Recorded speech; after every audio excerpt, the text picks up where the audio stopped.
आज मेरे दोस्त आतिफ की शादी थी। मैं बेहद खुश था। आतिफ और मेरी दोस्ती बचपन से थी। हम एक ही मोहल्ले में रहते थे, एक ही स्कूल, कॉलेज और यूनिवर्सिटी में पढ़े थे, लेकिन दोनों ही किस्मत के मारे हुए थे, क्योंकि हमारे मुआशरे में सफेद पोश लोगों के साथ यही मसला है कि वो सूखी रोटी चटनी के साथ भी खाएं तो किसी से कह नहीं सकते। हम दोनों को नौकरी तो मिल गई थी, लेकिन सिफारिश के बगैर थी, इसलिए उसकी तनख्वाह बहुत ज्यादा न थी। मैं तो खैर उस कम तनख्वाह पर भी गुजारा कर लेता था, क्योंकि मेरे वालिदैन हयात नहीं थे। बस एक छोटी बहन थी जिसकी जिम्मेदारी मुझ पर थी, लेकिन अभी वो कॉलेज में ज़ेरे तालीम थी। अलबत्ता आतिफ के ख्वाब बहुत ऊंचे थे। उसे रातों रात अमीर बनना था। उसे लाखों नहीं, करोड़ों कमाने थे। एक अच्छे पोश इलाके में बंगला या घर, बड़ी सी गाड़ी, बहुत सारा बैंक बैलेंस, हर किस्म की सहूलियात। लेकिन मेरी सोच मुख्तलिफ थी। मैं कम पर भी सब्र शुक्र कर लेने वाला इंसान था। आतिफ की शादी जिस लड़की से हुई वो बेहद खूबसूरत थी, और सबसे बड़ी बात, आतिफ उसे बहुत पसंद करता था। आतिफ की किसी कजन की साली थी। किसी शादी की तकरीब में उसने मायरा को देखा और उस पर अपना दिल हार बैठा, और अब उसी से उसकी शादी हो रही थी। शादी के फंक्शन पर जब दूध पिलाई की रस्म होने लगी तो आतिफ ने मुझे ही आवाज मारी। कहने लगा, यार इस वक्त तुम्हारी जरूरत है, क्योंकि मायरा की छोटी बहनें उससे 10,000 दूध पिलाई मांग रही थी, और मैं जानता था कि उसकी जेब में इस वक्त पैसे बिल्कुल भी नहीं होंगे। कमीना बहुत कंजूस था। मेरे सामने अपना बटुआ अपने कमरे की साइड टेबल में रखकर गया था। कहने लगा, सब कुछ सालियां लूट के ले जाएंगी तो महीने का खर्चा कैसे चलाऊंगा। बहरहाल मैं स्टेज पर पहुंच गया। कहने लगा, यार समझाओ इनको कुछ, 10,000 इनको दे दूंगा तो पूरा महीना मैं क्या मस्जिद के बाहर भीख मांगूंगा। बात हंसी मजाक में हो रही थी। मैंने भी उन दोनों लड़कियों को बहुत समझाने की कोशिश की कि कुछ पैसे कम कर ले, लेकिन वो भी अपनी जिद की शायद पक्की थी।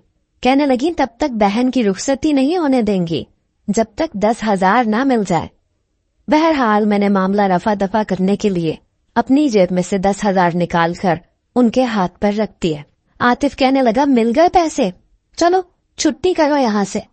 वो कहने लगी, दुल्हा भाई हम जानते हैं आपने अपने दोस्त की जेब में पैसे रखवाए हुए थे। अब ये कोई नहीं जानता था कि शादी आतिफ की थी और जेब मेरी कट चुकी थी। बहरहाल मेरी जेब में पाई तक भी ना होती, तब भी आतिफ एक ऐसी हस्ती था जिसके लिए मैं सब कुछ दे सकता था। बहुत मोहब्बत करता था मैं उससे और वो मुझसे। शादी के 8 दिन बाद सबसे पहला दावतनामा मैंने ही आतिफ और मायरा को दिया था, और आतिफ ने दिलोजान से कबूल भी किया था। मैंने छोटी बहन को सारा सामान ला कर दिया, खुद भी उसके साथ लगकर काफी एहतमाम से उसकी दावत की। मायरा भाभी वाकई बहुत खूबसूरत थी, सुलझी हुई, कम गो किस्म की लड़की थी। लेकिन उस दावत पर जो खबर आतिफ ने मुझे सुनाई, कुछ पल मैं बेयकीनी से उसे देखने लगा, और वो इतना खुश था जैसे उसकी लॉटरी निकल गई है। कहने लगा, मुझे यकीन नहीं आ रहा अपनी आंखों पर, हसनैन मुझे लंदन की एक कंपनी से ऑफर आई है, और मैं समझ नहीं पा रहा कि कैसे अपनी खुशी का इजहार करूं। और तुम जानते हो वो कंपनी मेरे सारे अखराजात खुद उठाने के लिए तैयार है। मैंने कहा, तुम्हें ये पता है कि तुम्हारी शादी को वक्त कितना हुआ है? बस 8 दिन। मेरी इस बात को उसने हवा में उड़ाया। कहने लगा, तू क्या हुआ यार, शादी थी हो गई, अब क्या शादी का पट्टा गले में बांधे बढ़ती हुई जरूरतों के लिए लोगों के सामने हाथ फैलाता फिरूंगा? अरे ऐसी ऑफर बार बार किसी को नहीं मिलती। मैंने कहा, भाभी को पता है?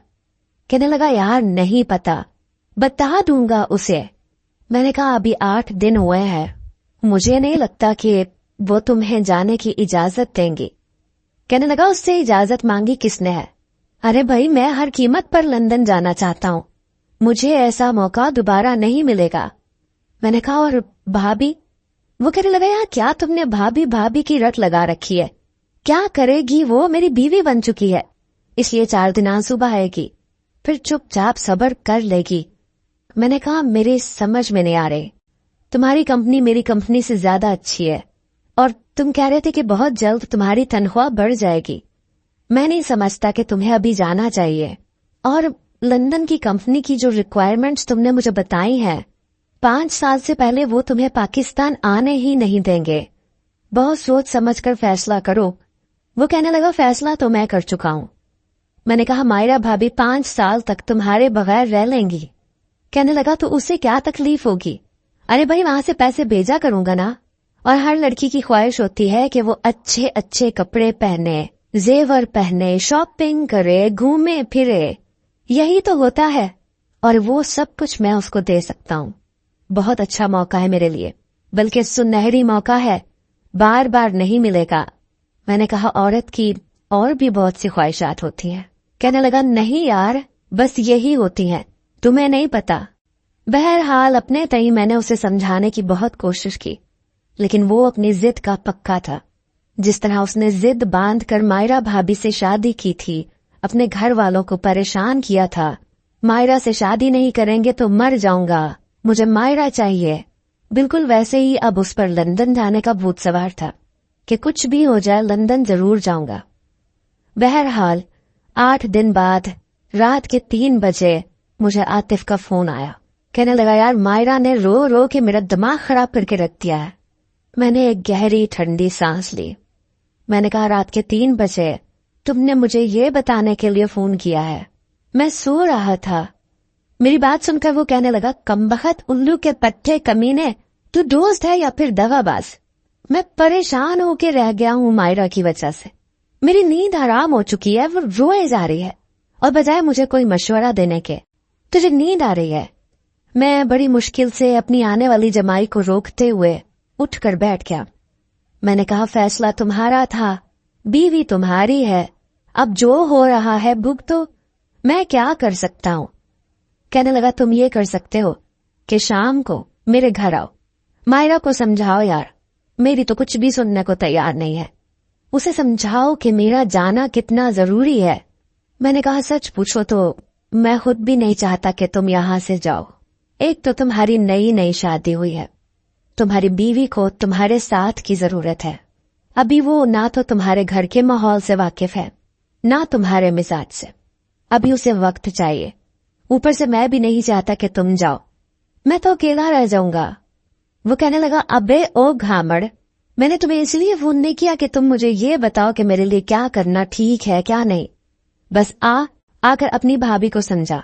मैंने कहा, अच्छा अभी तो सोने दो मुझे, तुम तो वैसे भी लंदन की फिजाओं में कुछ दिन के बाद उड़ जाओगे, लेकिन मुझे तो यही नौकरी करनी है ना। सुबह देर हो गई तो मेरा बॉस मुझे इस नौकरी से भी छुट्टी ना करवाते। अगले रोज ऑफिस की छुट्टी होते ही मैं सीधा आतिफ के घर गया। जब मैं उसके घर में दाखिल हुआ, उसकी वालिदा, उसकी दोनों छोटी बहनें बड़ी खुश नजर आ रही थी। मुझे देखते ही आतिफ की वालिदा कहने लगी, शुक्र है अल्लाह ने मेरी दुआएं सुनी, मेरा बेटा परदेस जाएगा, डॉलर में कमाई भेजेगा। मैं तो अल्लाह का जितना शुक्र अदा करूं उतना कम है। मैंने कहा, जी खाला जी। उसके घर में उसकी 2 बहनें थी, एक वालिदा थी, एक बड़ा भाई भाभी भी थे। सब खुश थे सिवाय मायरा के। आतिफ ने मुझे देखते ही मेरा हाथ पकड़ा और मुझे अपने कमरे में ले गया। मैंने कहा, ये क्या बदतमीजी है, मुझे खाला जी के पास तो कुछ देर बैठने दो। वो कहने लगा, बैठे रहना बाहर, अभी तो कमरे के हालात बड़े खतरनाक हद तक खराब है। जाओ कुछ समझाओ उस लड़की को, रो रो के पागल हो गई है।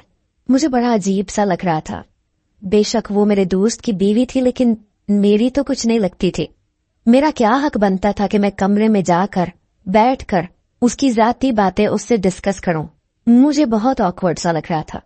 बहरहाल मैं आतिफ की हमराही में कमरे में दाखिल हुआ। मायरा की आंखें सूजी हुई थी, लाल लाल आंखें। रो रो के वाकई उसने अपना हशर बिगाड़ के रखा हुआ था। सर पे दुपट्टा लिए, माथे पर बल डाले, वो बेड के कोने पर बैठी हुई थी। बेड पर अपना बैग भी रखा हुआ था, जिसमें शायद उसने अपने कपड़े रखे हुए थे। शायद नाराज होकर मैके जाने की तैयारियों में थी। मुझे देखा तो फौरन से संभल कर बैठ गई। कहने लगी, हसनैन भाई, मैं इस शख्स की तरफदारी नहीं सुनना चाहती, इसलिए आप यहां से जा सकते हैं। मुझे कोई भी एक्सक्यूज नहीं सुनना। मैं सामने रखी कुर्सी पर बैठ गया। मैंने कहा, भाभी, वैसे तो ये आपका जाती मसला है, मुझे बोलना नहीं चाहिए, लेकिन देखे ना, अगर आप थोड़ा सा सब्र कर लेंगी तो जिंदगी तो आपकी आसान होगी। अपना घर होगा, गाड़ी होगी, सारी सहूलियात होंगी। वो कहने लगी आपको पता है कितने साल के लिए जा रहे हैं ये? 5 साल। 5 साल बहुत मानी रखते हैं। अगर इन्हें यूं ही बाहर जाना था तो मुझसे शादी क्यों की? ये पहले जाकर पैसे कमा लेते फिर मुझसे शादी करते। ये सुनकर आतिफ उसके बराबर में बैठकर उसका हाथ पकड़कर कहने लगा, और अगर मैं वापस आता तो क्या तुम मेरे लिए 5 साल इंतजार करती? यकीनन नहीं करती। किसी और से शादी करके उसके साथ रुखसत होकर जा चुकी होती। इसलिए मेरे पास दूसरा कोई रास्ता नहीं था मायरा, यार मैं तुम्हें भी नहीं छोड़ सकता और ये नौकरी भी नहीं छोड़ सकता।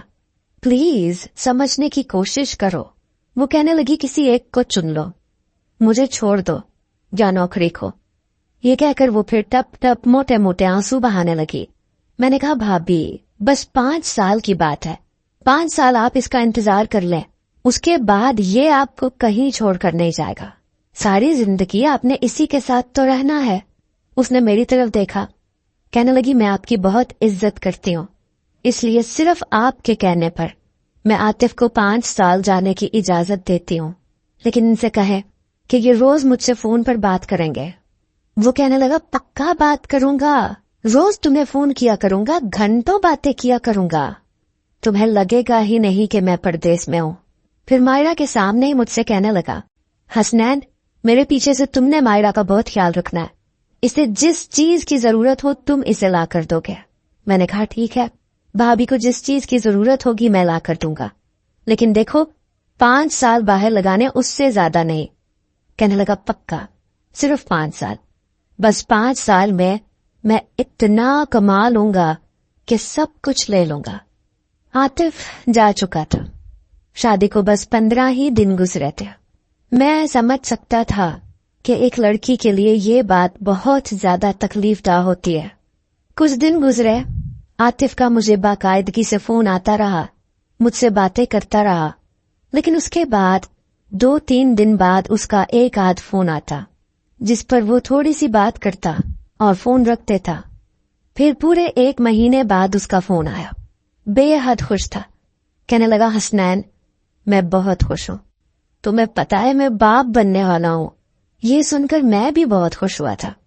फिर मुझसे कहने लगा यार अम्मा का रवैया मायरा के साथ अच्छा नहीं है, पता नहीं अम्मा को क्या हुआ है, सारा खर्चा मैं अम्मा को ही भेजता हूं। इस महीने की सारी तनख्वाह भी मैंने अम्मा को भेजी है, जो कि पाकिस्तानी 4 लाख बनती है, लेकिन अम्मा ने मायरा को कुछ भी नहीं दिया। इसलिए ऐसा करो कि तुम कुछ फल वगैरह मायरा को दे आओ। ये सुनकर मुझे बड़ा अजीब सा लगा। मैंने कहा यार मैं कैसे जा सकता हूँ, तुम्हारी वालिदा क्या सोचेंगी? वो कहने लगा कुछ नहीं होगा, बस मैं तुम्हें मायरा का नंबर दे रहा हूँ, तुम उसे कॉल करना, वो दरवाजे तक आ जाएगी। इस वक्त उसे खुराक की जरूरत है और मेरी अम्मा मेरी बात सुनने को तैयार नहीं है। कहती हैं तुम्हें बीवी की फिक्र है, दोनों बहनों की शादी की उम्र हो रही है, तुम्हें उनकी कोई परवाह नहीं है। वो कहने लगा मैं तुम्हें मायरा का नंबर देता हूँ, तुम उससे बात कर लेना। उसके बाद उसने मुझे मायरा का नंबर दे दिया। मैंने फोन किया तो उसकी आवाज सुनकर यूं लगा जैसे रो रही हो। मैंने हेलो कहा। कहने लगी आप कौन? मैंने कहा भाभी मैं हसनैन बात कर रहा हूं। कहने लगी जी कहिए भाई। मैंने कहा भाभी वो मैं कुछ देर में आपके घर आऊंगा, बराए करम आप दरवाजा खोल दीजिएगा। कहने लगी क्या मतलब? मैंने कहा मतलब मैं आपको तभी समझा दूंगा। वो कहने लगी ठीक है। उसने फोन बंद कर दिया। मैं ऑफिस से वापस घर ही जा रहा था। रास्ते से मैंने फल खरीदे और सीधा आतिफ के घर पहुंच गया। दरवाजे पर दस्तक दी तो दरवाजा मायरा ने ही खोला था। मैंने फलों का शॉपर उसकी तरफ कर दिया। कहने लगी ये क्या है? मैंने कहा इसमें फल है, वो आतिफ ने मुझे कहा था कि आपको फलों की जरूरत है।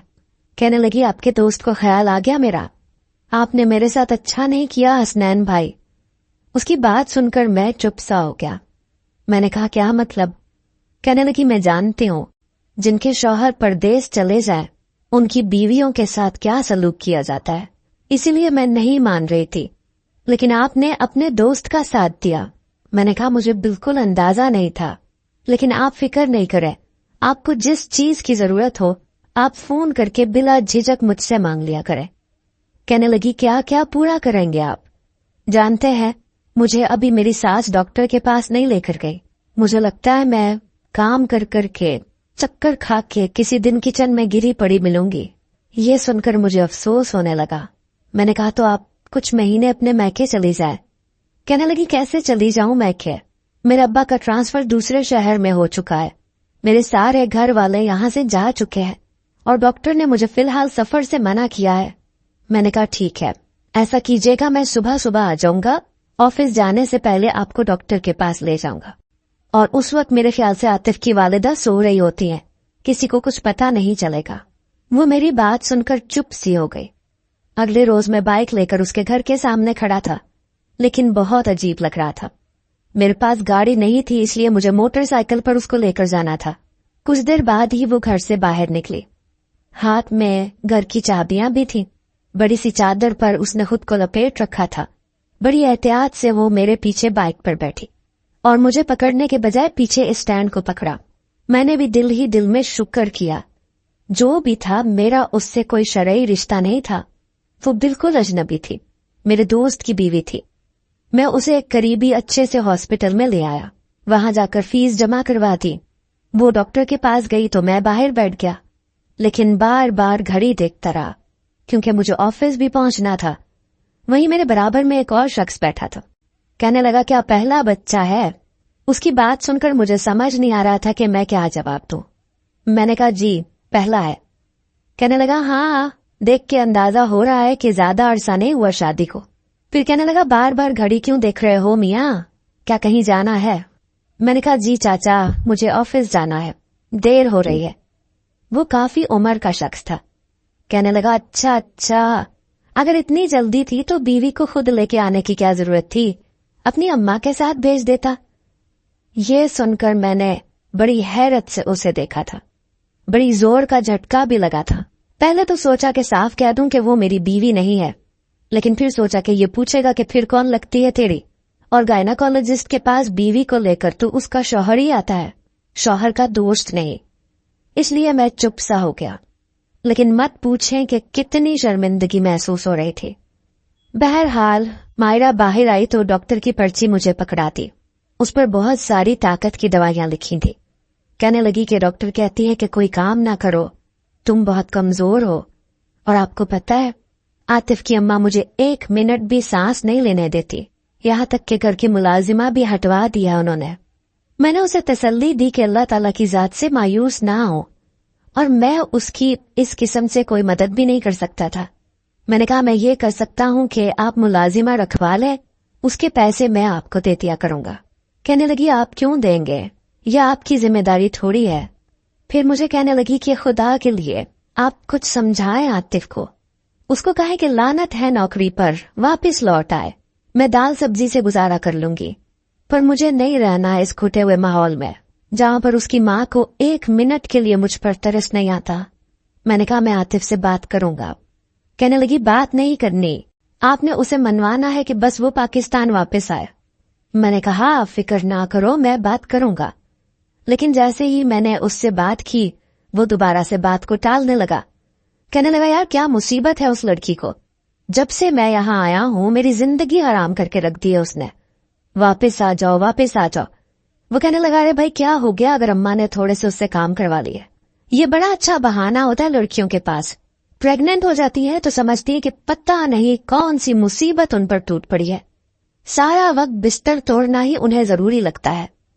मुझे यकीन नहीं आ रहा था कि आतिफ ये सब कुछ कह रहा है। ऐसे लग रहा था कि अपनी अम्मा से अच्छी खासी बातें सुनकर उन्हीं की कही हुई बातें मुझे सुना रहा है। मैंने कहा, तुम वापस क्यों नहीं आ जाते? कहने लगा, मैं नहीं आता, भाड़ में जाए मायरा, और भाड़ में जाए उसका बच्चा, और भाड़ में जाए मेरे घर वाले, तंग आ गया हूं यार मैं। ये कहकर उसने फोन बंद कर दिया। मैं ये सोच रहा था कि अगर मैंने ऐसी बातें मायरा को बताई तो वो तो परेशान होने लगेगी। बहरहाल मैंने खामोशी इख्तियार कर ली। मायरा को किसी भी चीज की जरूरत होती तो वो फोन करके मुझे कह देती। कहती थी कि हसनैन भाई, मुझे कुछ खट्टी चीजें अच्छी लगती हैं, प्लीज मुझे कहीं से भी कुछ खट्टा ला दे। रात के 12 बजे का टाइम था। अब मैं सोच में पड़ गया कि क्या करूं। बार बार उसके घर पर जाकर उसे चीजें देना मोहल्ले वालों की नजर में मैं मशकूक होने लगा था। मैंने कहा मैं कोशिश करता हूं, लेकिन देखे रात के 12 बज रहे हैं। वो कहने लगी तो मैं क्या करूं, कुछ हजम नहीं हो रहा। माफ कीजिएगा, मुझे आपसे ऐसी बातें नहीं करनी चाहिए, लेकिन मैं किससे कहूं? आतिफ तो मुझे कई कई दिन फोन ही नहीं करता। आपके सामने कितने वादे करके क्या था। ये कहकर फूट फूट के रोने लगी। मैंने कहा अरे आप रो मत, मैं कुछ करता हूं। रात के 12 बजे ना जाने कहां से मैंने गोल गप्पे लिए उसके घर पर पहुंच गया। जब उसने दरवाजा खोला तो रोए जा रही थी।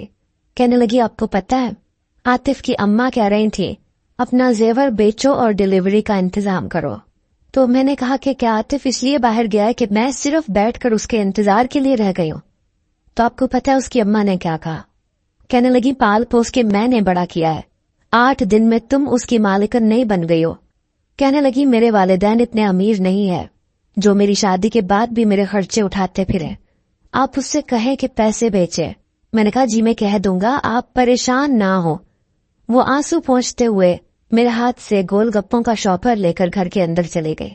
मैंने जब आतिफ से ये बात की तो कहने लगा यार मैं क्या करूं, यहाँ के अखराजात डॉलर्स में खर्चने होते हैं, फिर अम्मा को भी पैसे चाहिए होते हैं, बहनों का जहेज भी बनाना है, बड़ी वाली बहन का रिश्ता तय हो गया है, अब मैं कैसे पूरा करूं? अम्मा को पूरा करूं, बहनों को करूं, या माहिरा को करूं, या यहाँ पर मैं गुजारा करूं? मैं समझ नहीं पा रहा था कि मैं उसे क्या कहूं। उसे बोलो कि अपने अम्मा अब्बा से पैसे मंगवा ले। मुझे समझ नहीं आ रही थी कि आतिफ को हुआ क्या है।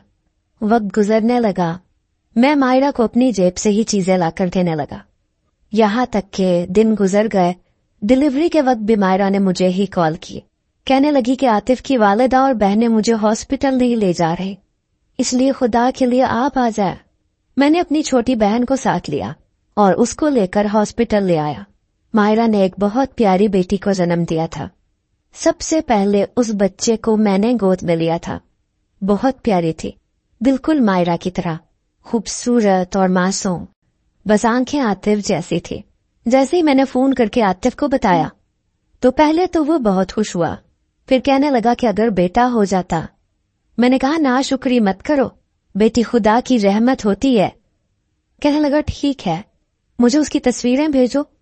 मैंने उसकी बहुत सारी तस्वीरें खींचकर आतिफ को भेजी। बहुत खुश था। कहने लगा कि ये तो बहुत प्यारी है, काश मैं वापस आ सकता। फिर कहने लगा हसनैन इस बच्ची का नाम तुम रखो। मैंने उसे कहा अरे मैं क्यों रखूं, तुम उसके बाप हो, तुम्हें उसका नाम रखना चाहिए। कहने लगा लेकिन मेरी ख्वाहिश है कि उसका नाम तुम रखो। मैंने उस बच्ची का नाम मरियम रखा था। 2 दिन मायरा को मेरी बहन ने ही संभाला था, सारा खर्चा मैंने किया था।